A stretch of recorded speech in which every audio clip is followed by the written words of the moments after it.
The year is 1917, and London is already a city gripped by the fear of war. But on the dark, murky waters of Regent's Canal, a discovery is about to be made that will introduce a new, chilling kind of terror.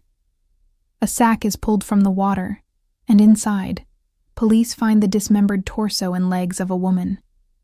With no head or hands, identification seems impossible.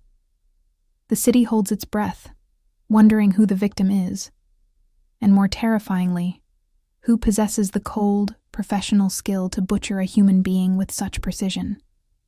This is the case of the bloody Belgian, and the man at its center, Louis Marie Joseph Voisin, a man whose trade was his undoing.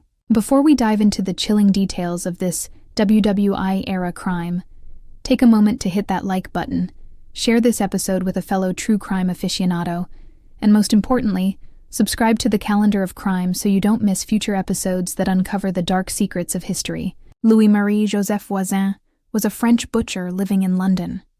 By all accounts, he was a conniving love rat, a man who skillfully juggled multiple relationships, including his mistress, Emilienne Gerard, a 32-year-old Belgian refugee. Voisin, a man in his early 40s, was known for his expertise in his trade, the kind of man who could kill a cow with a single, practiced blow. This professional skill, however, would soon be applied to a far more sinister purpose. Emilienne Gerard was last seen alive in November 1917, and it was at Voisin's residence at 101 Charlotte Street, Fitzrovia, that the final, fatal argument took place. The argument escalated, and Voisin brutally battered Emilienne to death. To silence her final cries, he used a towel, a piece of evidence that would later prove crucial, as one of Emilienne's earrings was found embedded in the fabric. Following the murder, Voisin used his butcher's expertise to dismember the body, a shocking act of cold calculation. He then attempted to dispose of the remains by dumping the torso and legs into Regent's Canal. The absence of the victim's head and hands was a deliberate, chilling attempt to thwart identification and cover his tracks. The police investigation was a masterpiece of early 20th century forensic work. Despite the lack of a head or hands, detectives were able to identify the victim. They focused on a unique surgical scar on the torso and a distinctive piece of cloth found with the remains. This cloth was traced back to a specific shop, and from there to Emilienne Gerard. The trail led directly to Louis Voisin.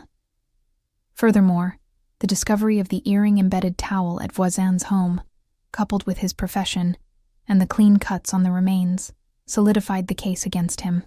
The investigation also implicated another of Voisin's lovers, Berthe Roche, who was charged as an accessory to the horrific crime. The trial, held in January 1918, captivated a nation weary of war but hungry for justice. The jury quickly returned a guilty verdict for Voisin on the charge of murder. Berthe Roche was also convicted for her role as an accessory. Louis Marie Joseph Voisin's life ended on March 5, 1918, when he was executed by hanging at Pentonville Prison. The bloody Belgian case remains a stark reminder of the depravity that can lurk beneath a veneer of respectability, a chilling footnote in the history of London's wartime crime. Thanks for watching. Please comment, share, like, and subscribe for future episodes from the Calendar of Crime.